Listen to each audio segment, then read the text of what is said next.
Good afternoon, everyone. Thanks for tuning in to SBAM's Small Business Briefing. I'm Sarah Miller, Vice President of Operations, and today I am joined by my return co-host, Kelly Saunders. Kelly, welcome back to the show. Well, thanks for having me back. This is 2 weeks in a row for me, so it must be I did not get kicked off of this responsibility. Happy to be here for Brian today, who is enjoying a much needed vacation. And Sarah, I think that we're going to start off with a story first, if I We recall. we are going to start out with the story first, and then we're going to get to a very special guest. But Kelly, obviously, we've been talking a lot about the Board of Canvassers. We did a call to action where we had our members reach out to submit public comment. So we'd like to go to you now for a quick update on the plan for this week relative to the Board of Canvassers. Yes, again, thank you to everyone who responded to the call to action, which was a little over a week ago now. We know that we had a very robust participation. Jacob and I dove in deep last week, talking about how we had over 400 members submit public comment, which is a lot for this specific kind of call to action.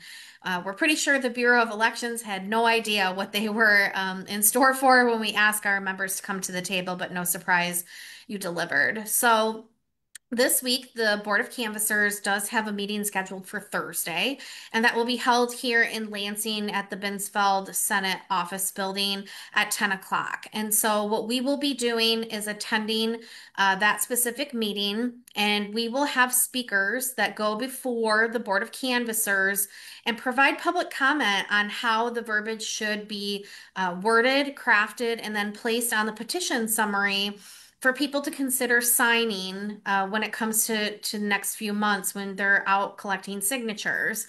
And so, if you've been listening to this update over the last few weeks, whether it was between Brian, myself, or Jacob, we will be focused on a few key items. One, bringing awareness that most of the people that would pay this tax, when it comes to the graduated income tax, would be small business owners. We know from filings through the IRS and the Department of Treasury that the people that pay that $500,000 threshold as a single filer and $1 million as joint filers are mainly people that claim their small business income through the individual income tax. And so we're going to be talking about the impacts of that. We're going to be talking about the importance of calling this what it is, which is a graduated income tax. Going to talk about a few things like the school aid fund is where it will be deposited, but the legislature gets to decide where that goes. So being very clear with voters on what this proposal truly is. Please do make sure to visit our website. Sarah, maybe we can drop the article in where Brian and I both covered this in detail, but you will be hearing more from us post that meeting on Thursday. If you're interested in listening in, there is a stream. I believe that we were going to provide in our watchdog tomorrow so that you can connect with us there. If you're not signed up for our watchdog, make sure that you are. You can contact Jacob and I, but just a little bit of an update, won't go into the nitty gritty.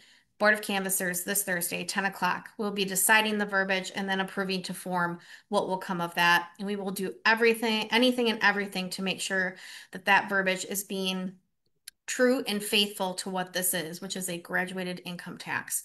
So, have any questions, make sure you contact Jacob and I. If you are in the Lansing area and you're really interested to see how these happen, you're more than welcome to come as well as they are open to the public. So that is my update on the Board of Canvassers. All right, well, thanks for your hard work on this issue, Kelly, and we'll expect a new update from you next week. All right, so we have added another Kelly to the small business briefing today. We're actually welcoming our colleague Kelly Nerick to the show. She is SBAM's Senior Director of Products and Services, and she's been involved in a new offering for our members that we really wanted to highlight today. So, first of all, Kelly, thanks for joining us today. Thank Um, you. yeah, welcome. We want to talk about the HR Toolkit. And so, can you tell us a little bit about what inspired the creation of the toolkit and how it addresses some of the unique needs of our small business owners? Mhm. Sure. So we work with thousands of small business owners across the state. And one of the most consistent pain points that we hear about is related to managing HR tasks, especially for those who don't have a dedicated HR person. Whether it's hiring their first employee or navigating performance reviews, the process can feel overwhelming, expensive, and time consuming. So we have created the SBAM HR Toolkit to fill that gap. It's an affordable, easily accessible resource designed for small businesses. So it's all about giving owners that confidence and the tools that they need to manage their people well, without necessarily needing to be an HR expert themselves. Sorry, I went on mute there for a second. So Kelly, how does the toolkit simplify the hiring and employment management process for businesses that may not have a dedicated HR professional? The beauty of the toolkit is that it's incredibly practical and simple to use. We've included many templates, checklists, guides that walk the business owner or your dedicated team member through many major HR tasks. So, for example, instead of guessing what should be included in your employee handbook, you can simply download the employee handbook template from the toolkit and tailor it to your needs. I was just grabbing the link and dropping it in Facebook, and I'll share it here on Zoom too. So let's talk about some of the key features and resources included in the toolkit and kind of how they support each stage of the employee life cycle. Absolutely. The toolkit is structured around the full employee life cycle from recruitment to termination. We offer customizable job descriptions, interview guides, onboarding checklists, performance review templates, even exit interview forms. So it's designed so that you can find out exactly what you need at any stage of the employee cycle and apply it immediately. And each resource is built to save time, ensure compliance, and just reduce your stress level. It really is a very robust toolkit. I know a lot of hours, a lot of people hours went into the creation of this. But let's talk about the affordability aspect and how easy it is to use and why you kind of focused on those things when developing this resource. Sure. So we know that our small business members, they wear multiple hats and they don't always have the budget to hire an HR consultant or purchase expensive software. So we made it a priority to keep the toolkit affordable and intuitive. So everything is written in plain language. It's organized for quick access so you can log in and download as you need them. And as I mentioned, it's customizable, so it works for businesses of every size and industry. Ultimately, we wanted to empower our members to feel confident without having to spend a lot of money. Each member level pays a price for the entire toolkit. It's a one-time fee. And if you are logged in and you go to your member profile, you can purchase it right from there, right from our website. I did share the link. I mentioned that a few minutes ago. And so it outlines kind of what people can expect within the toolkit, the pricing structure, and then there's an option to purchase it. So, Kelli, thank you so much for bringing this to our members. I know we've already had um, quite a lot of people purchasing it and know it's getting into people's hands so that they can begin utilizing it right away. Yeah, and on that landing page, we have a recording of a webinar that the SBAM HR director, Scout, she and I were the ones that pulled this toolkit together, and she goes through step by step a couple of examples of the templates, provides some more information. So please feel free to watch that webinar, and then if you have any questions at all, please just reach out to me. All right. Thanks for joining us today, Kelli. Thank you.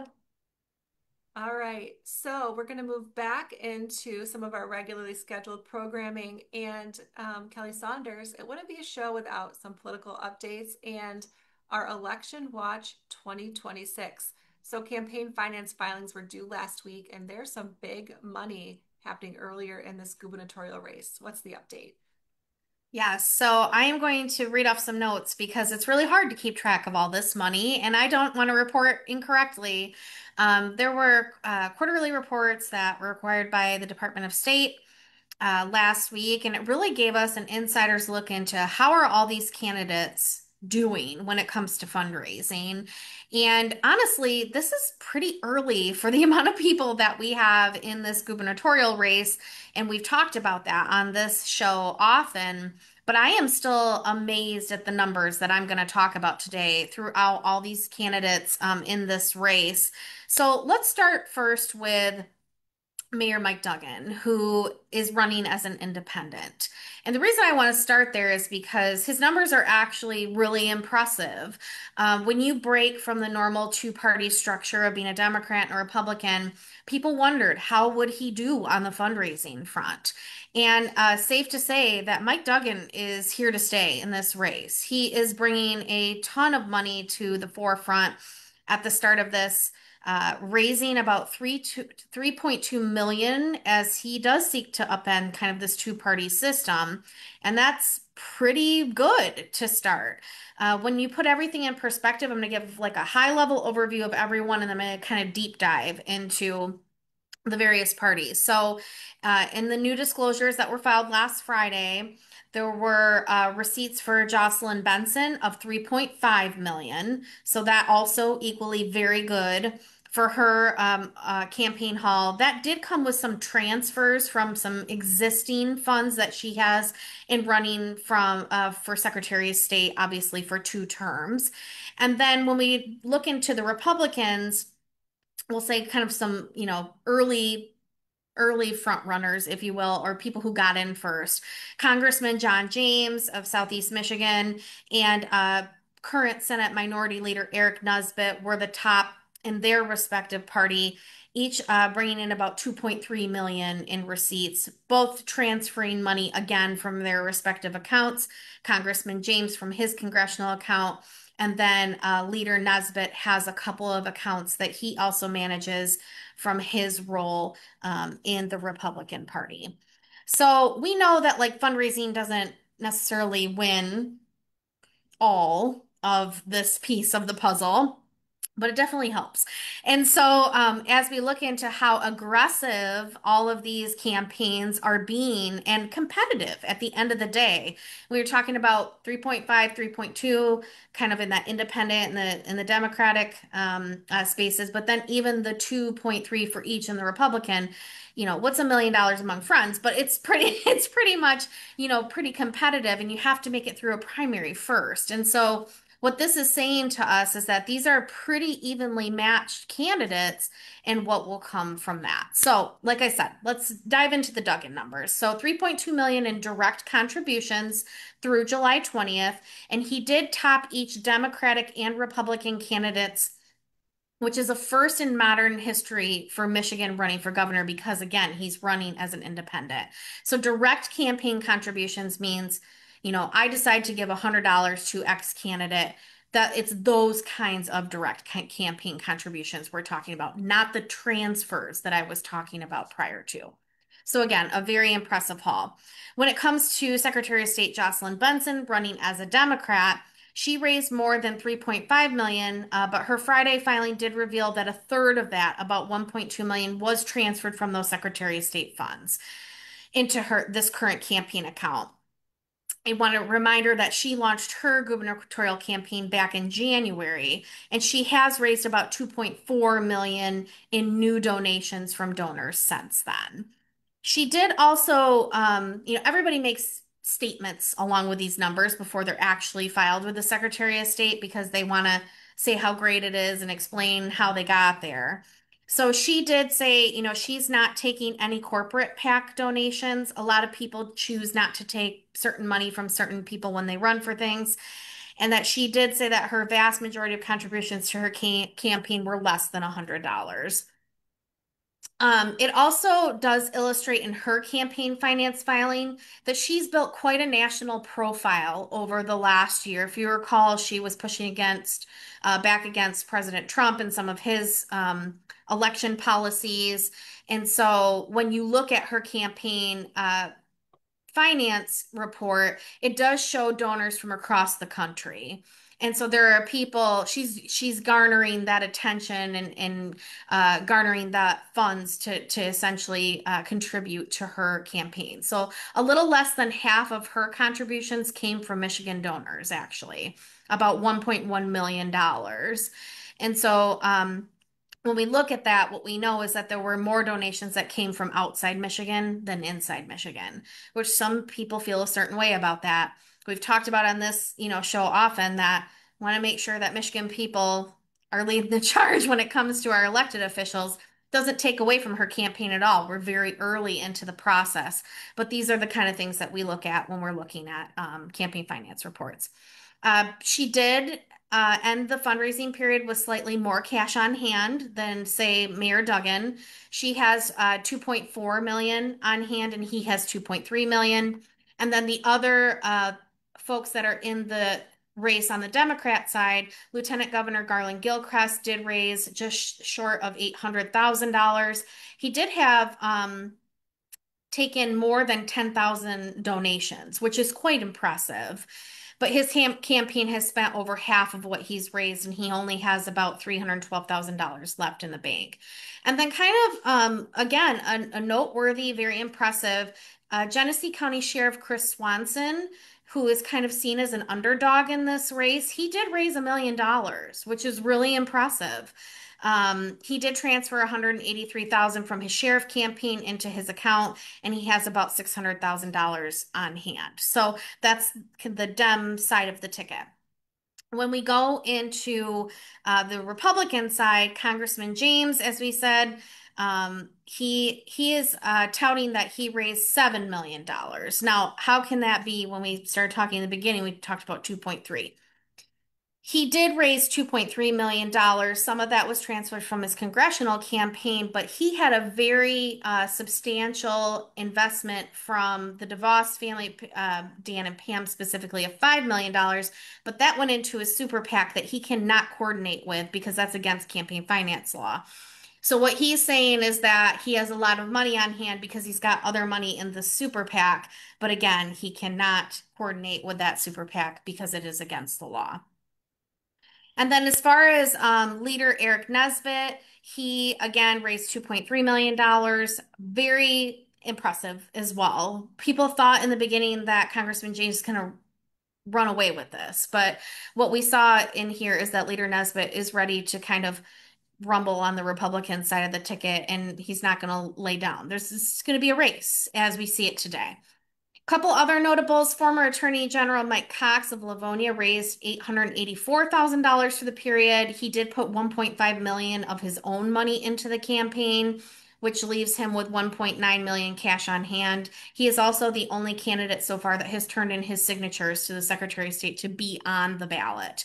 So that's notable there too. And then a couple weeks ago, I believe that I had reported out Tom Leonard had gotten into the race. He's a former state house speaker from the Lansing region. He's raised $646,000, but is only a month into his campaign. So that's also equally pretty good to start. So I would say this was telling in the sense that we have to watch it. There is no clear front runner. They're kind of all battling it out.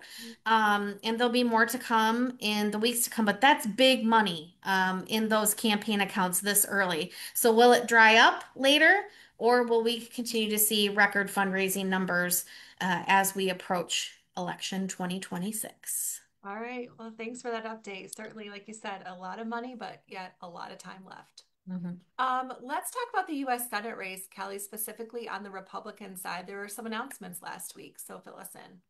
Yes. So the big announcement, even maybe in May, was that Congressman Bill Huizenga, who is from that Southwest Michigan region, was contemplating running for U.S. Senate. And the reason that was notable was because Mike Rogers, who ran for U.S. Senate last time against now U.S. Senator Alyssa Slotkin, had said he was in. He already had an infrastructure set up. Donors were already coming to the door saying, "We have your back," because he lost very narrowly to now U.S. Senator Alyssa Slotkin. And so, this idea of having kind of a Republican battle in the primary against two very formidable candidates was something that most people were not interested in because Republicans really wanted to coalesce around someone that they could just get ready for a general election.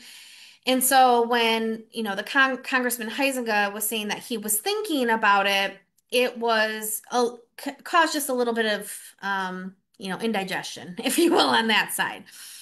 So, Congressman Huizenga did announce last week that in consultation with his family, and I thought this was very interesting how it was phrased, and President Trump, that he would not be pursuing a U.S. Senate bid.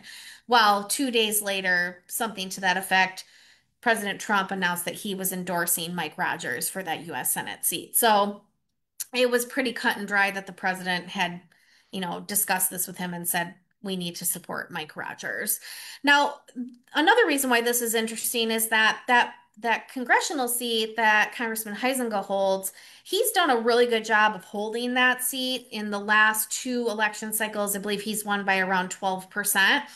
And that was starting to be seen as a swing district. In redistricting, it's kind of like all around the lakeshore that leads into Southwest Michigan. And if you recall, uh, I'm sorry, it's escaping me now. Shoot. This is how people come and go. Fred Upton. Fred Upton held that seat. Ooh! So those two had kind of had a standoff. He was trying to decide, Congressman Upton, if he was going to run again. He decided not to. Congressman Huizenga got drawn into his district. He really wanted to continue his service. And so Congressman Huizenga is now representing that area.